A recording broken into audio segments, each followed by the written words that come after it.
I know. I never stop talking about motion design elements. You want to know why? Because they're out of this world.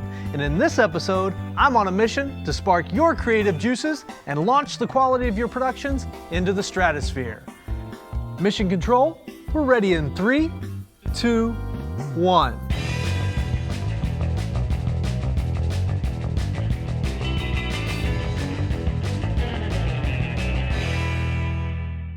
The Motion Design Elements Library is one of the most dynamic collections of production elements available on this or any other planet. Their professionally designed animated elements are delivered huge and can be resized to fit almost any project. And since they're delivered with an alpha channel, they can be keyed, layered, combined, moved, grooved, wiped, or striped over video, animation, or backgrounds of all kinds. Yep, they're just that cool.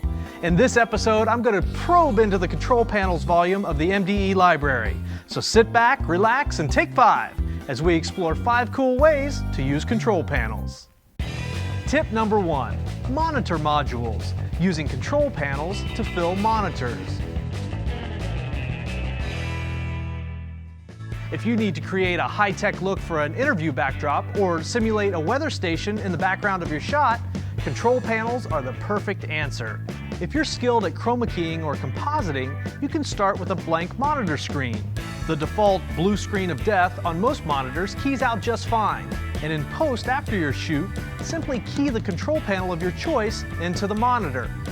I think the easiest and cleanest way to fill monitors on a set is to create a DVD or open them in Windows Media Player or QuickTime or on a timeline in your editing application. Play it back and feed it directly into the monitor. The control panels are all seamlessly loopable, so they'll animate for as long as you like. Tip number 2, presentation payload, using control panels symbolically in your presentation. Now, whether you're doing a simple PowerPoint style presentation or a full-blown video presentation, oftentimes you don't have the specific video or pictures you need to back up your thoughts and ideas. If you're putting together a presentation and you need to reference opening global markets, but you don't have pictures or video of any of the company's global locations, you can easily use a control panel MDE with your text on top, and it quickly feels global.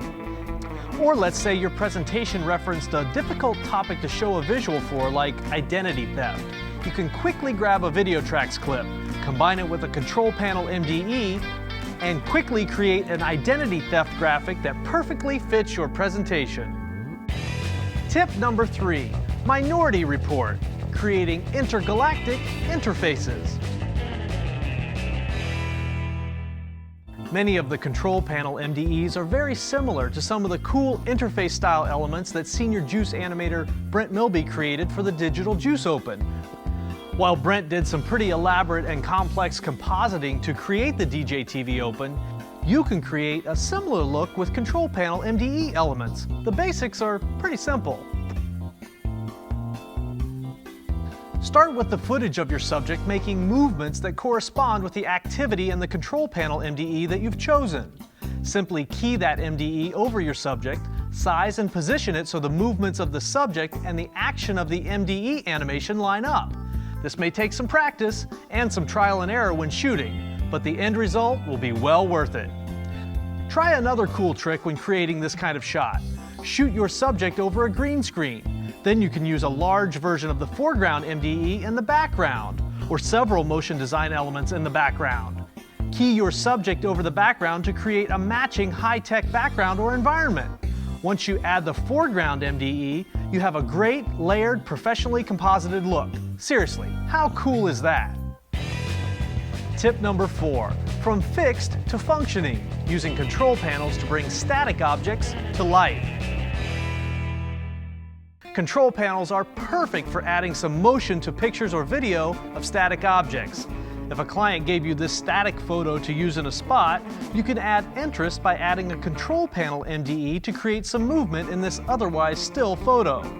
A simple transition from static picture to complementary control panel element creates the illusion of professional design and compositing. Let's try that one more time.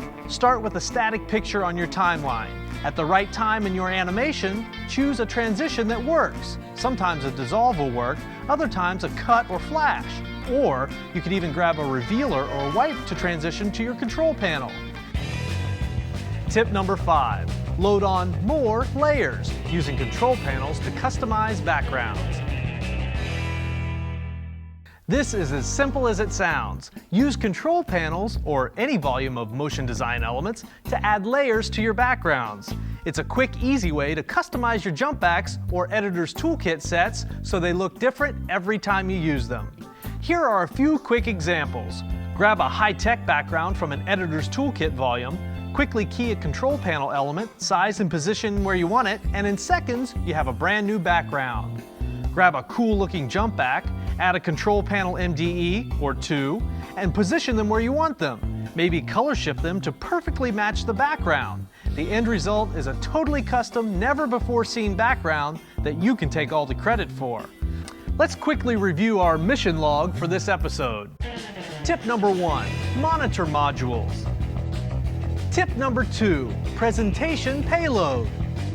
Tip number 3, minority report. Tip number 4, from fixed to functioning. And tip number 5, load on more layers.